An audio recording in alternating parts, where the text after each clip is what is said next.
Ya, halo, selamat jumpa lagi saudara-saudara. Di hari ini kita jumpa lagi. Hari ini kami bersama Bapak Marcelinus. Hari ini di kediaman beliau kita akan ngobrol-ngobrol tentang sekarang sudah hari ke ini ya, ke-8 masuk masa kampanye. Kita dengarkan bagaimana tanggapan Bapak Marcelinus seputar masa kampanye ini.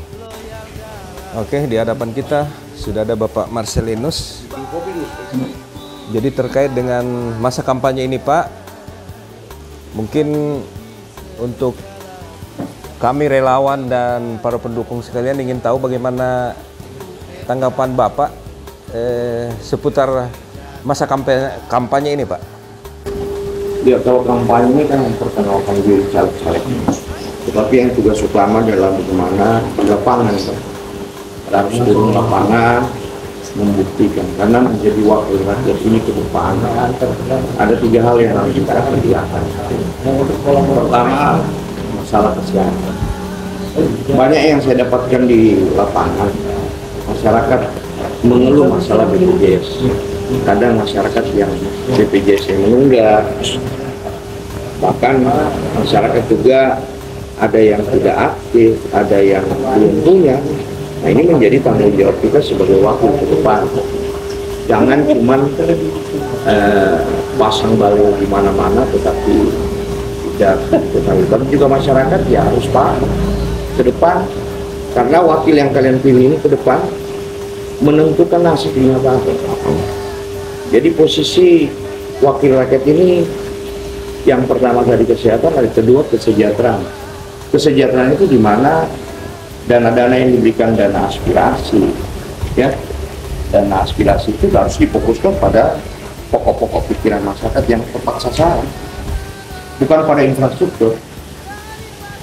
Jadi banyak hal-hal yang selama ini kita sudah lakukan dengan beberapa tim kita, teman-teman kita, dengan program pemberdayaan bioflow, ada bantuan UB dalam bentuk mungkin ada yang catering, ada yang laundry, ada yang salon, bahkan di peternakan kambing pun ada, kan ayam pun. Dan ke depan memang kami juga punya program baik yang memang kami sudah salurkan. Iya, baik Pak. Terkait dengan QB UMKM untuk tahun ini sudah terrealisasi semua Pak ya? Atau masih ada untuk sisa beberapa hari ke depan ini? Masih ada. Ini kita sementara lagi menunggu teman kita lagi. Meluncur ke? Mau meluncur ke toko, karena alat di sana sudah ada, yaitu mesin press batako, dan mesin pelet. Di sos lagi nih Pak? Enggak, oh beda ya? Iya. Oh iya ya. Jadi anggaran saya yang dari APBD-mu ini saya geser ke perubahan ya. Tetapi ini usulan 2022. Untuk usulan tahun 2023 itu akan disalurkan ke tahun 2024. Iya. Di mana mungkin bulan 4. Nah, ini hal-hal seperti ini yang kita harus paham. Iya. Hari ini Pak, untuk anggaran berapa itu Pak? Yang mana? Yang hari ini yang mau pergi diterima paketnya. Untuk mesin press batako sekitar 90 juta. Kemudian yang pelet itu sekitar. Iya. Jadi kembali ke tadi Pak, di masa kampanye ini, apakah Bapak menghadapi kampanye ini seperti ada jadwal atau apa, kemana hari ini, besok kemana, atau konsepnya bagaimana Pak? Tetap edukasi? Tetap saya edukasi saja. Edukasi saja. Karena kalau berkampanye itu berarti menawarkan diri untuk menjadi seorang calon, tetapi yang masyarakat inginkan hari ini adalah kerja kita. Bukan sekedar kita tampil kemudian tidak memberikan sesuatu kepada masyarakat. Masyarakat akan bertanya-tanya siapa. Iya. Tapi bukankah masalah kampanye justru di situ yang ditunggu-tunggu Pak? Kita apa istilahnya ya, kalau perang habis-habisan di situ. Ya, kalau bagi caleg-caleg lainnya silakan. Iya. Tapi kan pada dasarnya apa yang kita lakukan selama kita berdebat, itu yang kita harus buktikan. Iya. Itu kan tergantung dari. Tetapi hari ini saya sampai akhir masa kampanye kemungkinan saya melakukan edukasi. Oh begitu ya. Saya berprinsip bahwa biarlah masyarakat memilih ya. Biarlah masyarakat menilai. Jadi istilahnya percaya diri nih Pak ya. Bukan percaya diri, Percaya diri. suatu hal yang Sudah, harus kita lakukan. iya. Bukan Kewajiban selama ini ya, Iya. untuk di lingkup kota kewajiban artinya ya wakil rakyat. Tetapi yang kan saya mengatakan bahwa menjadi wakil rakyat ini tidak gampang. Nah, banyak Iya. orang yang akan melakukan mungkin serangan fajar, tetapi bukan dari serangan fajar secara terang-terangan. iya. Bahkan ada yang sampai mau transfer Iya. tim suksesnya. Baik, jadi itu saudara ya sikap Bapak Marcel menyikapi soal masa kampanye ini. Ini kami mau tanya Pak soal tandem-tandem ini Pak. Kami masih awam soal itu. Ini di hadapan kita ada Pak Hendro. Iya, ya. Jadi soal bagaimana itu Pak? Kalau tandem- Bapak datang ke dapilnya beliau atau bagaimana mekanismenya soal tandem-tandem ini? Ya, kalau tandem ini adalah suatu hal yang kita bawa untuk memperkenalkan teman kita yang ada di dapil kita. Tapi kita juga harus menilai dan dia siap berkontrak politik dengan kami. Iya. Karena jangan sampai kita mendukung seseorang, tetapi hak dari masyarakat itu disalahgunakan ke tempat lain. Sementara kita sebagai wakil rakyat itu betul-betul mau melayani. Oh iya. Jadi satu persoalan, anggota DPR ini punya struktur seperti dalam hal bapak dan ibu di rumah tangga ya. Bapak mengurus rumah atau bangunan infrastruktur, yaitu wali kotanya atau kepala daerah. Kemudian ibu ini kita lah anggota DPR ya. Iya. Ibu ini kan harus mengurus masalah Kesejahteraan lah ya. anak dulu, Anak-anak kemudian pendidikan. makanannya anak di saat Tidak dua-duanya mencari nafkah ya? ya, dua-duanya. Jadi, ya, ketika pendidikan bagaimana bisa sekolah. Tetapi kalau dua orang ini, bapak dan ibu mengerjakan infrastruktur, Infrastruktur, dua-duanya mencari nafkah, anak Ya. terbengkalai. jelas anak-anak. Jadi Pak Hendro bagaimana? Palu Timur siap Pak Hendro? Palu Timur siap. Siap ya? Siap. Siapnya bagaimana Pak? Soal pakai jadwal kampanye atau tidak di masa kampanye ini? Tentu untuk di masa kampanye kita mau memaksimalkan waktu yang ada. Tentu akan ada pertemuan-pertemuan yang bersama dengan masyarakat, di mana kita boleh menyampaikan visi dan misi kita mengenai dan tugas dari anggota dewan ke depannya. Tentunya yang sudah seperti disampaikan, sering disampaikan oleh Pak Marcelinus, bahwa tugas pokok dari anggota dewan itu yang pertama ada 3, yaitu pengawasan, budgeting, sama pembuat peraturan-peraturan atau undang-undang. Namun ada yang lebih penting di situ, bahwa tugas utama dari anggota dewan atau Di samping tugas utama ya? ya, di samping tugas utama ada beberapa tugas yang penting yang memang diemban oleh anggota DPRD atau perwakilan kita di DPRD. Itu pertama mengurus rakyat, itu kesejahteraan. Kedua, pendidikan. Yang ketiga, kesehatan. Oke, jadi berarti soal apa ya, antara Pak Hendro sebagai tandem sudah paham juga visinya Bapak Marcelinus tadi ya. Ya. Kembali lagi ke soal kampanye Pak. Di masa kampanye ini sistem bagaimana? Dialog atau metode ceramah atau ada kunjungan-kunjungan kemana? Ya, ada beberapa metode sih yang harus memang kita laksanakan. Yaitu pertama ada yang bentuk ceramah, terus kedua perkunjungan-perkunjungan. Ya toh. Jadi itu tinggal kita melihat sikon yang ada. Ya. Itu normal Pak ya. Caleg-caleg lain juga mungkin seperti itu. Tapi yang spesifik bagi kita di sini, biovlog masih tetap jalan, dilayani. Untuk biovlog itu adalah salah satu program unggulan kami bersama Pak Dewan, Pak Marcel. Itu tetap akan berlanjut ya. karena itu salah satu usaha yang boleh kami bangun bersama ya dengan masyarakat, karena untuk menghadapi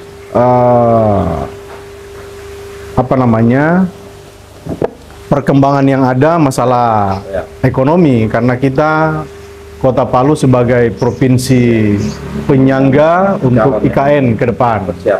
Tentu kita harus mempersiapkan masyarakat dengan edukasi-edukasi yang positif. Baik. Jadi dengan seperti sebagaimana selama ini kita ketahui bahwa biovlog itu adalah yang paling cocok untuk perkotaan ya, hemat air, hemat makan. Betul. Baik Pak Hendro.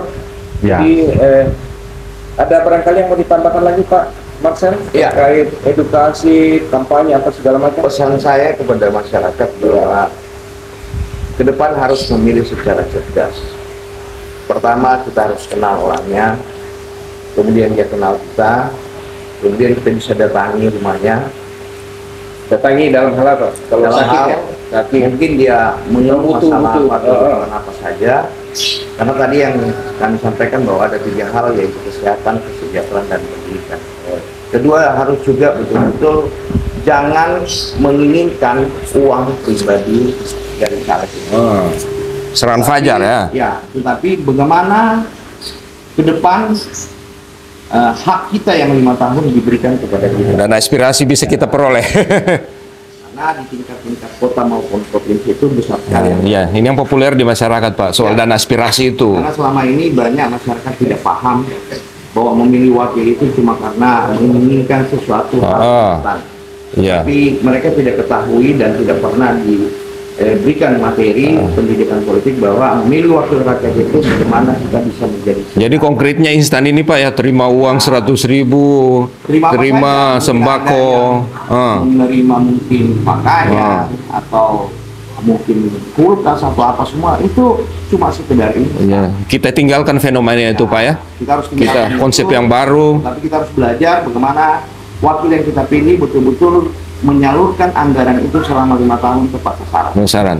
Bukan pada infrastruktur. Bukan hanya kepentingan umum, kepentingan diri kita bisa Pak ya, untuk usaha kita, untuk anak-anak sekolah. Karena DPR itu ditulis di kantor itu bahwa Dewan Perwakilan Rakyat, bukan Dewan Perwakilan Infrastruktur. Nah, maka ke depan masyarakat itu betul-betul harus cerdas, karena waktu yang begitu mepet, mungkin 2 bulan lebih ini, menentukan nasib kita di 5 tahun ke depan. Iya. Maka tolong pelajari semua caleg yang datang dengan strategi yang baru dengan yang sudah itu tentunya yang baru ya mungkin agak kesulitan dievaluasi ya janjinya. Kalau yang lama kan bisa paling mudah.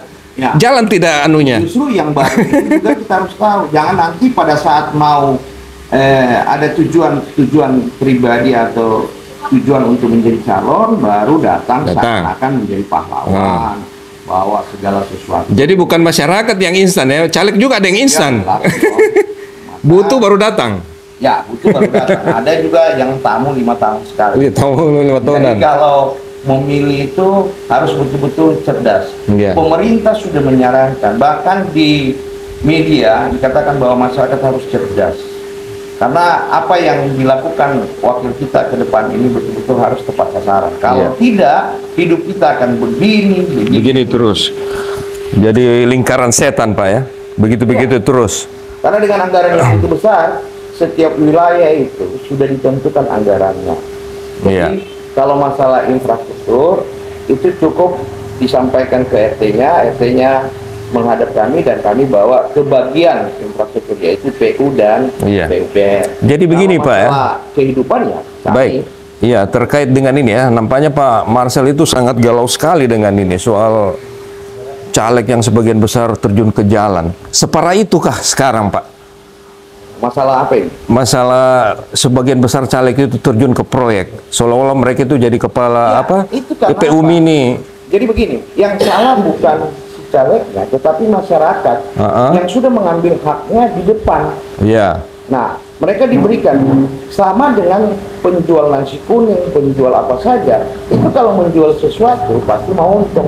Nah, begitu juga caleg kalau sudah mengeluarkan uang pribadi, bahkan sampai miliaran, itu sudah pasti. Dan fenomena ini bukan di lokal Palu Pak ya, sampai pusat. Justru itu saya bilang, edukasi politik harus disampaikan.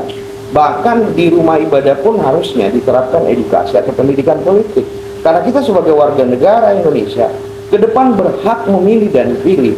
Jadi jangan lagi terlalu alergi dengan kata politik. Politik ya. Tetapi kita belum menjadikan politik itu sejajarkan dengan bidang-bidang lain. Jangan disalahgunakan bidang ini. Disalahgunakan. Memang kalau berbicara politik dalam rumah ibadah atau politik praktis itu memang salah. Tetapi kalau bagaimana tokoh agama, pendeta, ustadz atau apa itu mengajak masyarakat untuk memilih secara cerdas karena nasib mereka itu bukan ditentukan oleh pemerintah. Pemerintah tugasnya infrastruktur.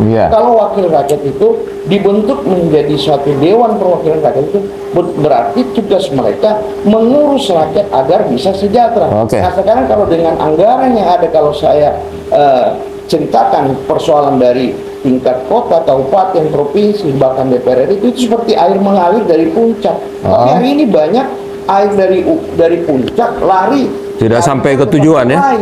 Tidak satu kali mengalir ke bawah.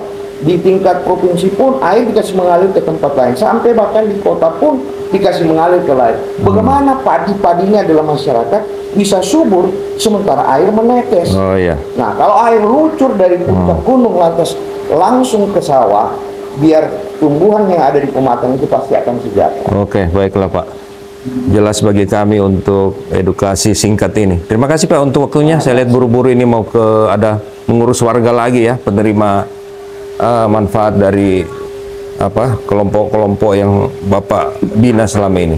Demikianlah pemirsa, hari ini kita bincang-bincang singkat dengan Pak Marcelinus dengan Bapak Hendro terkait dengan masa kampanye ini. Semoga edukasi singkat yang telah kita dengarkan tadi menjadi pedoman bagi kita untuk menghadapi 14 Februari tahun depan. Selamat mencoblos dan selamat menyongsong Natal Pak Marcel, Pak Hendro. Kiranya apa yang dicita-citakan bisa terwujud. Terima kasih.